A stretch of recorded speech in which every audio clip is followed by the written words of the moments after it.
यहाँ पे इकट्ठे हुए हैं। एक बहुत ही सेंसेशनल मर्डर हुआ था बवाना में 9 फरवरी को सुबह 11:45 पर, और वो बिल्कुल ही क्लूलेस मर्डर था।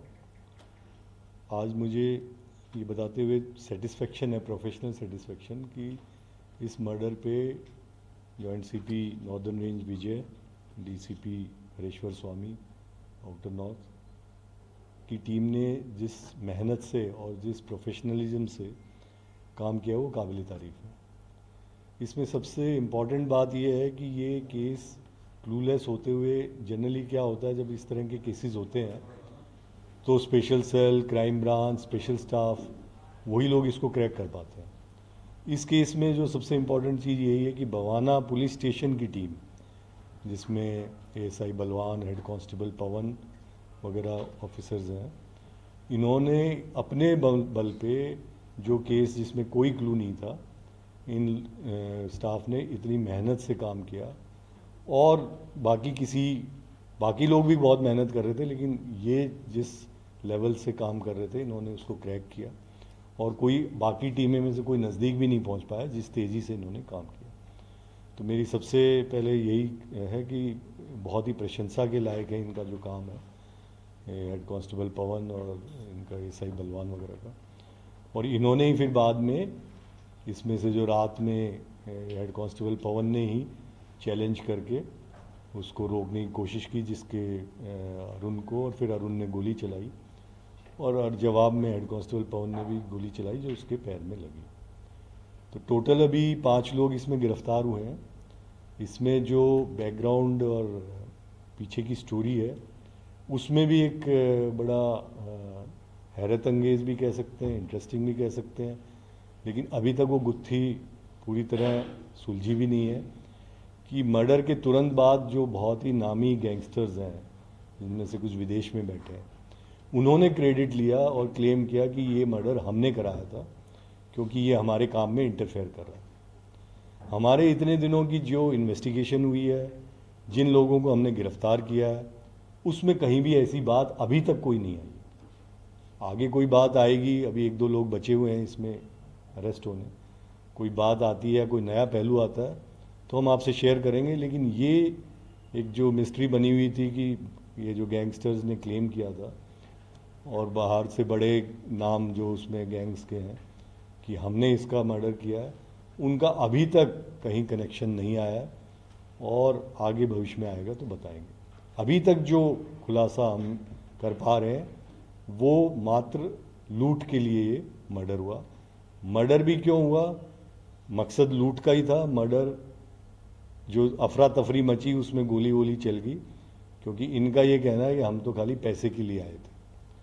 पैसे, जो व्यक्ति अनफॉर्चुनेटली जिनका देहांत हुआ है वो रेगुलर इस पैसे का आवागमन करते थे, करोल बाग में रहते थे, और डेली सुबह अपनी जो फैक्ट्री थी बवाना में गाड़ी में लेके जाते थे। बीच में 2-3 जो एम्प्लॉई हैं उनको पिकअप करते थे। अब इनमें से जो एक आदमी था उसमें कुछ महीने पहले इनसे पैसा लिया था, और उसको आइडिया लग गया था कि यहाँ रोज़ पैसे का ट्रांजैक्शन होता है। तो उसने ये बात आगे, जो ये क्रिमिनल थे, ये क्रिमिनल भी 2 तरह के हैं, एक तो सुल्तानपुरी के 3 लोग, और 3 लोग जमनापार नॉर्थ ईस्ट डिस्ट्रिक्ट के। पहले ये कुछ मुकदमों में साथ इन्होंने काम किया हुआ है। एक तो इन्होंने शाहजहाँपुर में बहुत बड़ी गोल्ड की रॉबरी की थी कुछ समय पहले, जिसमें ये इकट्ठे थे। तो 3 लड़के उधर सुल्तानपुरी के, 3 लड़के नॉर्थ ईस्ट के, इन्होंने मिलकर ये प्लान बनाया, और ये प्लान पिछले 2-3 महीने मेजर ब्रेक थ्रू कैसे मिला पुलिस को? जैसे मैंने बताया, इनकी जो क्रैक टीम है उन्होंने लगातार पूरे बवाना एरिया, फिर आउटर नॉर्थ, फिर नॉर्थ वेस्ट, क्योंकि पहले हमें लग रहा था कि जीटी रोड से ये शायद हरियाणा की तरफ चले गए, वहाँ पे भी दूर हरियाणा तक भी देख के आए, वहाँ पे भी नहीं मिला, फिर वापस दिल्ली आए, फिर इन्होंने जमुना पार का ट्रेल ढूंढा, फिर जमुना पार में आगे जाके ट्रेल ढूंढा। तो ब्रेक थ्रू इसी टीम ने लगातार मेहनत करके फुटेज के थ्रू लिया। सर, गाड़ी में कैश कितना था जो रोजाना वर्तमान किया?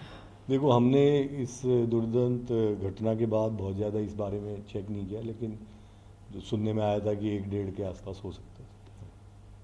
क्योंकि हमारा फोकस मर्डर पे ही रहा, पैसे के ऊपर। सर लेकिन जैसे आप कह रहे हैं कि ये लॉरेंस के नहीं थे और ये अपने आप को मैं ये नहीं कह रहा हूँ कि किसके थे या किसके नहीं थे, मैं ये कह रहा हूँ कि अभी तक के इन्वेस्टिगेशन में कोई तार जुड़ता हुआ नज़र नहीं आ रहा, और हमारे लिए भी ये वो है, एक पहलू है जिसका आगे कभी खुलासा हो सकता है कि उन्होंने क्रेडिट क्यों लिया इसका, उन्होंने ये पोस्ट क्यों डाली कि हमने करवाया, हमारे काम में दखलंदाजी कर। इसका अभी तक इस केस के इन्वेस्टिगेशन में कोई खुलासा नहीं हुआ है, और ये गलत क्लेम था या क्यों किया उस पर अभी काम हम कर रहे हैं, उस पोस्ट को भी देख रहे हैं कि क्यों लिया वो।